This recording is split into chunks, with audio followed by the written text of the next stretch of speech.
It is true that the United States has chosen to become the world's pariah, an association that it's building with Putin, that it now wishes to become a dictatorship.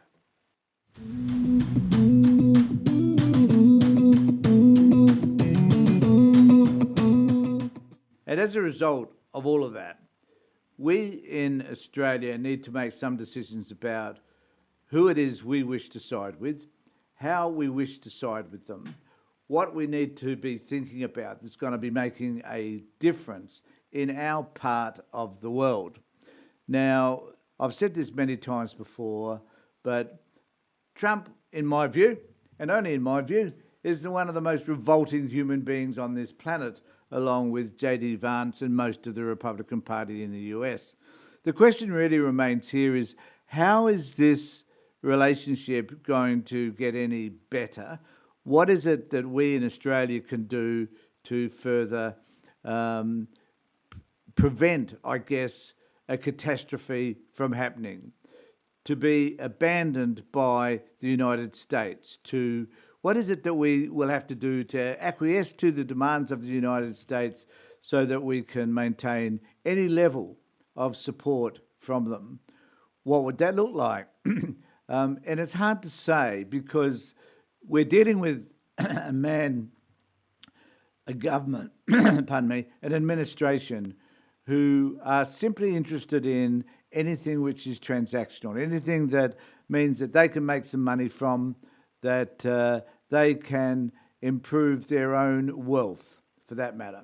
Now, everything the United States does from now on under Trump is based on that premise.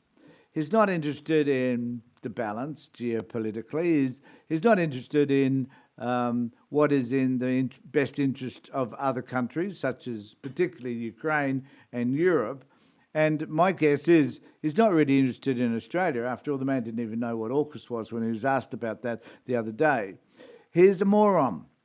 And we need to accept the fact that sometimes dealing with a moron takes a lot more courage than dealing with someone who is more on our side, more prepared to listen to you, to understand what your perspective is and how that perspective will benefit you. The reality is that Trump isn't prepared to listen to other people. He's only prepared to listen to his own machinations, his own thoughts, the things that run through his head, such as let's turn Gaza into a Trump resort, for example. Let's take over Greenland. Let's make Canada the 51st state. Let's interrupt Panama. Let's take over the canal. Let's do things that he believes in his bizarre, stupid, irrational mind are about the things that are of importance to him personally, which extends to, those people that he has grievances with. He doesn't have grievance with Putin because Putin tells him the things that he wants to hear, that he's a great leader, perhaps, that he has something, Putin has something that he wants, which may be a Trump Tower in Moscow, something he's desired for decades now, and that he might be able to share in some of the wealth in Russia as a result. So Trump is going to sell us all out. He's attempting to do that right now, and he will continue to do that for as long as he is in power. Trump, interestingly enough, Trump isn't interested in popularity votes necessarily because he doesn't get told what is happening. He lives in his own little bubble, and I'm sure the people around him tell him that he's still popular as ever. He's at 45% at the moment and declining, that the stock market's about to tank, that they're heading towards recession, inflation's going to be increasing, unemployment's going to be increasing, and so forth, and that he, that is Trump, is not responsible for anything that happens in the United States at the moment. He will still be blaming Biden and the Democrats for all of that. So he's not prepared. He's the most irrational, shallow individual that you can imagine. And that shallowness means that he is a man whom we cannot negotiate with, who is divest of, it just doesn't have the intellectual capacity to understand wider repercussions. He's crazy. It's the only way I can describe him. And the rest of the world is now reeling as a result of what happened last week with Zelensky. And we at some point must make a decision as to how we are going to behave around him. And there's an interesting excerpt from an article I want to read on the ABC website today, which kind of begs the question: what battles do we need to pick in relation to Trump? What things do we need to be able to say are worthwhile fighting for, and what are best just to let go, to not fight over, I guess. So in this particular article, Australia needs to pick Trump battles, is what it says. And of course, and it starts off, of course, isolation and engagement are only part of the story. The terms of that engagement matter too. Even if Trump does decide America must remain a key power in Asia, and who knows whether he'll decide that or not, Australian governments are going to have to prepare for the chance that they'll face an escalating series of requests and demands from Washington, D.C. As one Australian official quipped last week, quote, "Ask not what you can do for your country, ask what you are doing to have to do for Trump." And I think that's a really important thought. So what are we going to have to do for him? The man's transactional, so what is he going to want from us? Dave Andrews saw beyond the fear of abandonment. Australian politicians and officials need to work out what battles they are willing to fight with the new Trump administration and which ground they will readily concede. The critical question that the government and opposition need to ask themselves at this moment, though really they should have done so long before now, and I couldn't agree more, is where are Australia's red lines?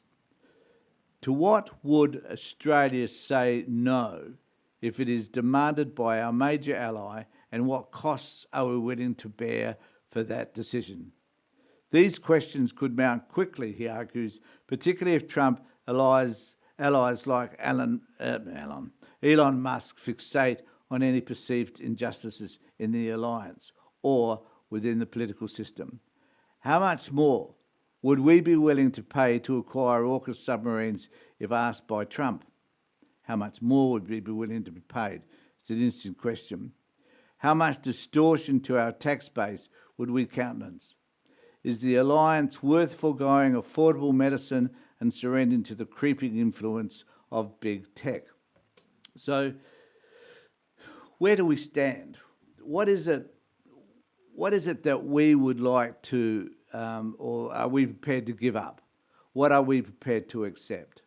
I personally believe that we simply, when things are not in our best interest, if, for example, we were asked to pay more for AUKUS, that we simply say no and we withdraw from the contract.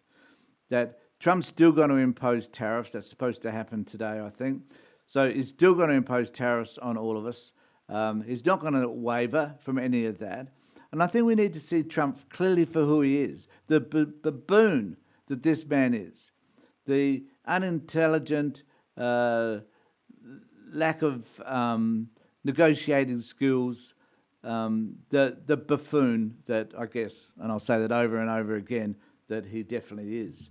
So what is it that we can do? How do we confront him? What is it that we need to do that's in our best interest? And I think that also includes what other alliances should we have around the world that are going to support us? Because right at this particular moment, the world is saying to Trump, you're a dickhead, that we don't agree with what you're doing with regard to Zelensky. We don't agree what you're doing in relation to tariffs. And the question really remains, how far will this go? The argument is that a democracy can go from a democracy to an autocracy or dictatorship in 6 months. Is that what's likely to happen in the United States? And if that does happen, how are we going to respond to that? because at the end of the day, we are the democracy, and we need to stand up for our principles and our values. And if someone like the United States starts to acquire a different set of values and principles, then we need to call them out. Those countries that are similar to ours need to stick together, and we need to find a new ground in order to be able to fight all of that. So let me know what you think in the comment section below.